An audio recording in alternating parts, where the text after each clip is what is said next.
Hi, everyone, and welcome to The Path to Reason. I'm your host, Cindy Plaza, and tonight we're going to talk about faith and what it is exactly. And, and for that, we're going to watch a video by the daily apologist called Paulogia's Problem with Faith. He addresses a tweet written by the YouTuber Paulogia, and we're going to go straight into his video. But before that, I would like to remember something, remind people something. Uh, I often say that we need to address arguments and not people. However, when someone commits an action that results in changing the perception of an argument, like hiding premises or uh, anything like that, then it's important to address also the behavior and again not the person. And that's what we're going to do tonight. I don't want Dean to feel insulted or attacked, because that's definitely not what I'm doing here. But I'm going to address his behavior in this video. So let's start. Let's start. Please tell me, hi Abraham, hi Ray Paro. Please tell me if you don't hear the video.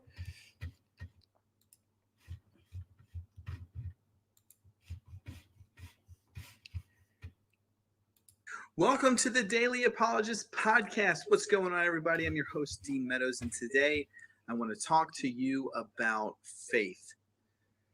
No, not reasons why you should be a Christian or reasons why God exists or evidence for the resurrection. I actually want to talk about the word faith. Over this past week, we put on our social media platforms a really cool quote by Dr. John Lennox, a famous mathematician and apologist, about faith. And it was actually picked up and tagged by YouTube content creator Paulogia, who's also a counter apologist. And notice what Dr. Lennox says. He says, faith is not a leap in the dark, it's the exact opposite. It's a commitment based on evidence. Now, Paulogia said in response to that, under this definition, faith is an entirely unneeded, superfluous, and redundant word. It would add nothing to any conversation. And what is so interesting about this is that anytime we talk about faith, as atheists and Christians come together to ask the question, is faith rational? It seems like the atheist means one thing by faith, and the theist means another thing by faith. And so, how do we navigate this chasm? Well, to start off, I actually want to play a clip that expounds upon this chasm, and it's a clip from a debate between Dr. Lennox and Dr. Richard Dawkins, probably a decade ago. I want you to pay attention to what Dawkins says about faith and how Dr. Lennox responds to Dawkins' statement. So here's the clip, and we'll analyze it a little bit later. When you say faith is rational and evidence-based, I mean, if that were true, it wouldn't need to be faith, would it? I mean, if there were evidence for it, why would you need to call it faith? You'd say just evidence. And when you said that faith in relativity, in Einstein's theory of relativity, is evidence-based, that of course it is. But the evidence is all important. I mean, Einstein's predictions fit in with observed fact and with a whole body of theory, whereas we only need to use the word faith when there isn't any evidence. No, not at all. I presume you've got faith in your wife. Is there any evidence for that? On Yes, which plenty. you base it? Yes. Plenty of evidence.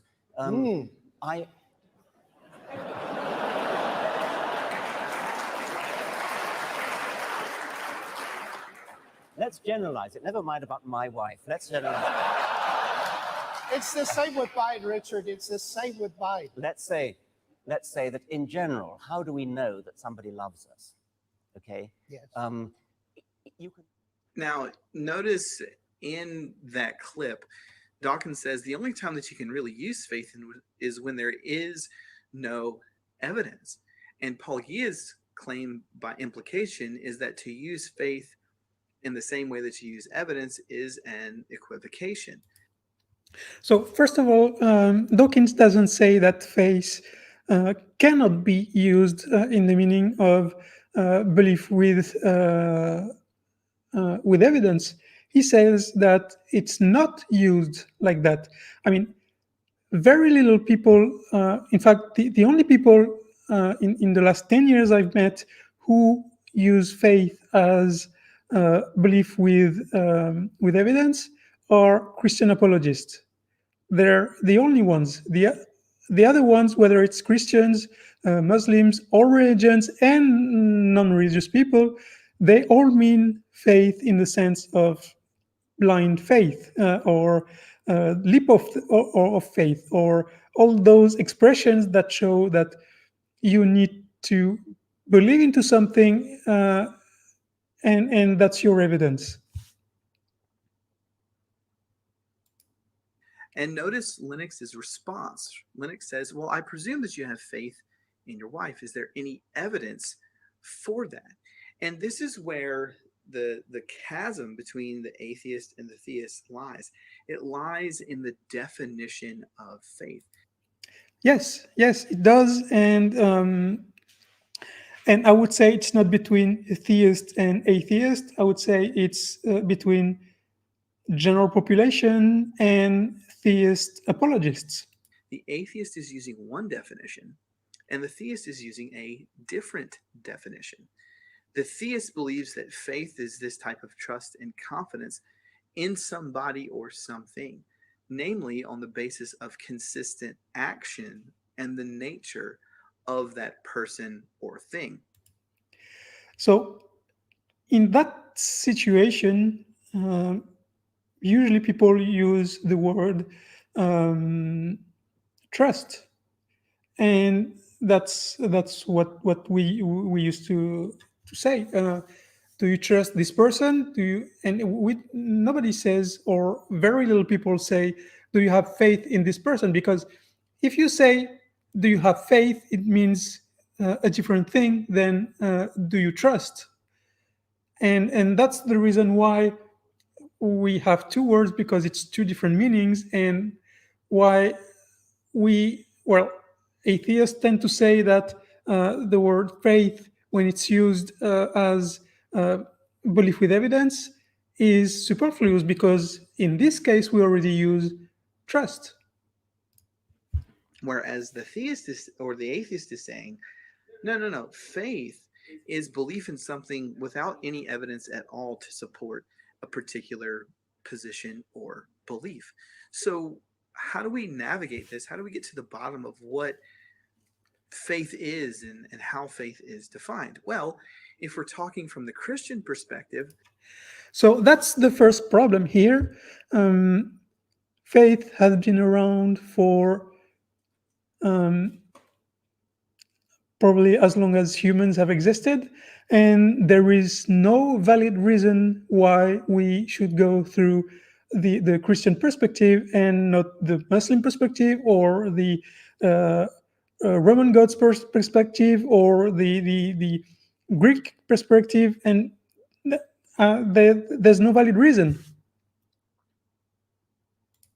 the place that we go to is the New Testament. And Again, even though you accept that Christianity is uh, a place where you can go find the meaning of faith, then why limit yourself to the New Testament? Because if you look at the New Testament, there is no definition of faith, and Dean is going to prove it, because the only examples he gives are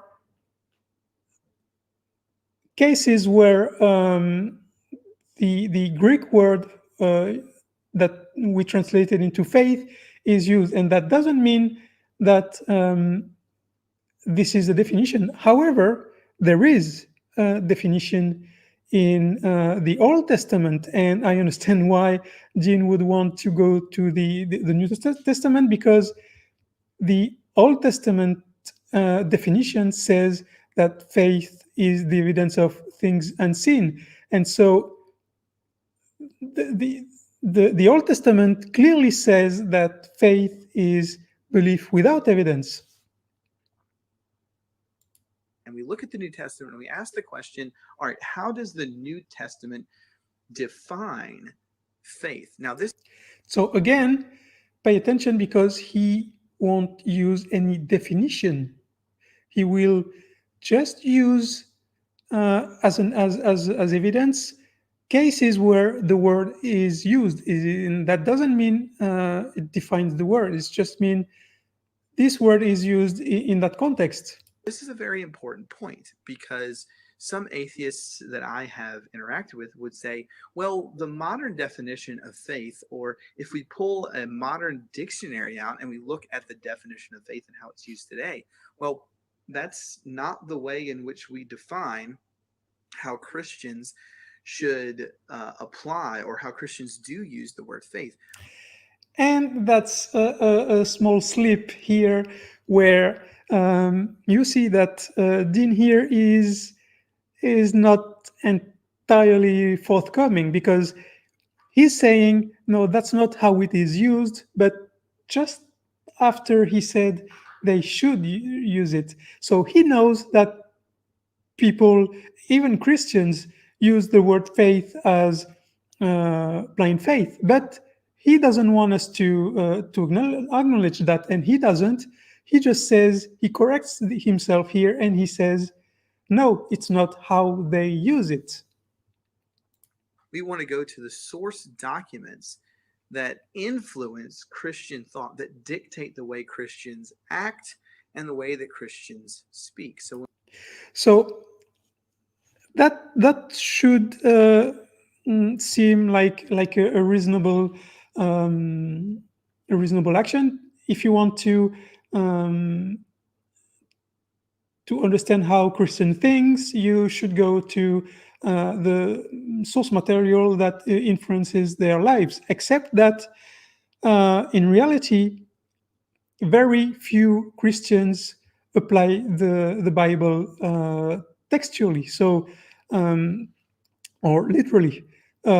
Most Christians in the world pick and choose what they want to believe in the Bible, and so because of that, you cannot say, okay, if we want to understand how Christians use a certain word, then we need to go to the Bible, because first of all, the current Bible has been translated and changed, and different versions exist, and so claiming that the Bible is the source material that we need to go to in order to find the definition of a word, that just doesn't make any sense, because even if we grant that the original Greek Bible is reliable, which is not, because we know there are different versions, different translations, and we know that the Bible has been altered. We know that the books chosen in the Bible have been chosen by men over time, and so this is not a reliable path to truth. When we look at the New Testament, we want to know what the first century author meant by the word faith. And so we would do a word study on the word pistis. And what we find. So what he does here is a fallacy, and it's very easy, because the fallacy is called the fallacy from etymology. So it's exactly what he's saying here. It's we shouldn't use the current meaning of the word. We should use the etymological meaning of the word, and that's by definition a fallacious argument, because words and meanings and languages evolve over time, and that's why we translate documents. And so you cannot understand how people use the word faith today by going through how the word pistis was used 2000 years ago, because they're different words. They have different meanings, and you cannot say this word 2000 years ago, it should have the exact same meaning today, because it doesn't. Is that pistis it defines faith as a trust or confidence in someone or something. It's a term of fidelity. And so there are a couple of examples that we can look at in the New Testament that either So I'm not going through these three examples, because basically it's what he does. He's taking passages where fidelis is used in that context, and then he says, so fidelis is used in that context, so faith should be used in that context. So I'm going to go to a different route, because I think it's important to explain why we need a word for belief without evidence. Whether this word is faith or not, we need a word for that behavior, because this behavior exists in every human, because that's what allowed our survival. When you look at nature, you look at young kids, they have to obey what their parents tell them, otherwise they will die most of the time. That happens in nature, and also in human kids, and we are part of nature too, of course. So we are wired to accept information from an authority source without questioning, and that wiring has been necessary for our survival for millions of years. So this behavior exists in humans. It is native for humans. So saying that it's not the case, that's just nonsense. This behavior exists. We all accept things because an authority figure tells us to. And so we need a word for that behavior, and that word is faith. And it's used that way for most of the population on Earth. If you look at other languages, French, Spanish, uh, uh, Italian, Portuguese, that's the only ones that I'm aware of. The translation of faith is always means belief without evidence. So we cannot avoid this fact that some people believe in a god or a religious figure out of faith. And so whether you think you have good evidence for it, that's a different matter, because your perception of the level of evidence required for something isn't necessarily good, because we know we are fallible, we know we have cognitive biases, we know that most people don't know anything about critical thinking because it should be taught in school, and it isn't. So we need to evaluate arguments and evidences based on standards that can apply to everything. And the best analogy and the best way we have to evaluate those criteria is the court analogy. If we have an argument presented to us for any position, one way to evaluate this argument, besides looking at its structure and its premises, it's also to see how it would go in a court. So, for example, personal testimonies, which are the basis for many beliefs in God, that's the lowest level of evidence in a court. So it should be the same in real life. I mean, in outside the court. So when people say I believe in a God because I had a personal experience, that's not evidence enough, because we know that, again, people can be mistaken, people can be fooled, people can have problems with their perception, people have biases, people, and so our personal experience is not enough to warrant a conclusion. So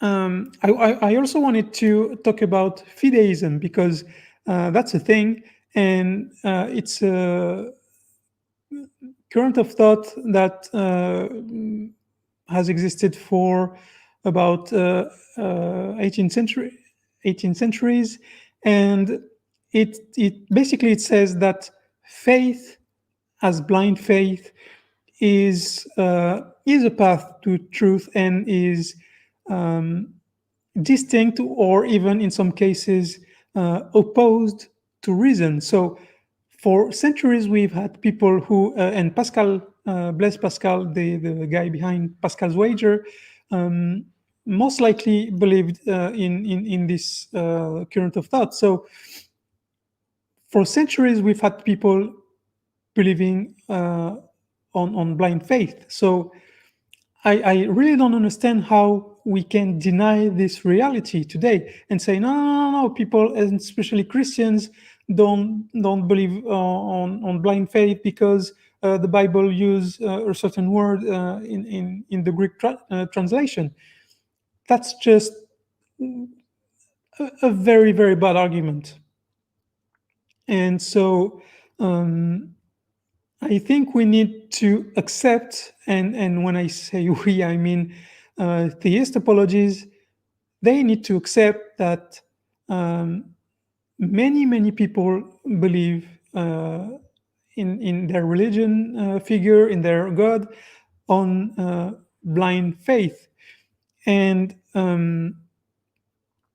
what I wanted to add, and I lost my thought, and that's great. And it's not coming back. So